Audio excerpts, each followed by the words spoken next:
रवि और उसके चार दोस्त हमेशा नई जगहों पर घूमने का शौक रखते थे। इस बार उन्होंने जंगल के भीतर एक पुरानी हवेली के पास कैंपिंग करने की योजना बनाई। हवेली के बारे में कई तरह की अफवाहें थीं।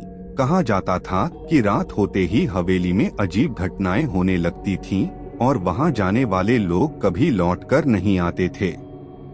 लेकिन रवि और उसके दोस्तों को ये सब कहानियां महज काल्पनिक बातें लगी। शाम ढलने पर वे जंगल की ओर चल पड़े। अंधेरा घना होने लगा और ठंडी हवाएं चलने लगी। जंगल का रास्ता संकरी पगडंडी से होते हुए एक सुनसान जगह पर जा रहा था। कुछ ही देर में वे हवेली के पास पहुंच गए। यह हवेली जर्जर और खंडहर जैसी लग रही थी। दीवारों पर पुरानी बेलें चढ़ी थीं, खिड़कियों के कांच टूटे हुए थे और एक अजीब सी सन्नाटा पसरा हुआ था। चलो यार, ये सब बकवास है। एक रात यहीं बिताते हैं और कल सुबह लौट जाएंगे, रवि ने हंसते हुए कहा। उन सभी ने हवेली के बाहर अपने टेंट लगाए और एक छोटी सी आग जलाई। रात का वक्त हो चुका था और चारों ओर घना अंधकार फैल गया था। दूर दूर तक सिर्फ जंगल की हल्की सरसराहट और कभी कभी उल्लू की आवाज सुनाई दे रही थी। रात के करीब 12 बजे अचानक हवेली से एक अजीब सी आवाज सुनाई दी, जैसे कोई भारी चीज घिसटकर चल रही हो। सभी चौंक गए। ये आवाज क्या थी? नीरज ने डरते हुए पूछा। कोई जानवर होगा, विवेक ने मजाक करते हुए कहा, लेकिन उसके चेहरे पर डर साफ झलक रहा था। थोड़ी देर बाद आवाज फिर से आई और इस बार जैसे किसी ने खिड़की पर दस्तक दी हो। सभी ने एक दूसरे की ओर देखा। अब उनके चेहरे पर मजाक की जगह डर था। क्या हमें अंदर जाना चाहिए? सुमित ने धीरे से पूछा। रवि ने साहस दिखाते हुए कहा, मैं जाकर देखता हूँ। उसने अपने फोन की टॉर्च जलाकर हवेली की ओर कदम बढ़ाए। बाकी तीनों दोस्त भी उसके पीछे पीछे चल पड़े। हवेली का दरवाजा धीरे धीरे चरमराहट के साथ खुला।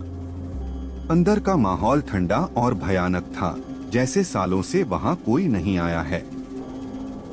दीवारों पर धूल की मोटी परत थी और फर्श पर जाले लगे हुए थे। अचानक एक कोने से किसी के चलने की आवाज आई। सबकी सांसें थम गईं। कौन है वहां? रवि ने हिम्मत जुटाकर पूछा। कोई जवाब नहीं मिला, लेकिन अब उन आवाजों ने तेजी पकड़ ली थी। सभी बुरी तरह डर गए और बाहर की ओर दौड़ने लगे। लेकिन जैसे ही उन्होंने दरवाजे की ओर कदम बढ़ाया, दरवाजा खुद ब खुद बंद हो गया। सभी के चेहरे पर पसीने की बूंदें चमकने लगी। अचानक हवेली के बीचों बीच एक परछाई सी उभरी। वह धीरे धीरे उनकी ओर बढ़ रही थी। सभी दोस्त कांपने लगे और समझ नहीं पा रहे थे कि अब क्या करें। परछाई के पास आते ही एक भयानक चेहरा दिखा, जिसकी आंखें लाल और जलती हुई थीं। यह मेरी जगह है, उसने धीमी और भयानक आवाज में कहा। रवि ने खुद को संभालते हुए कहा, हमें जाने दो, हमने कुछ गलत नहीं किया।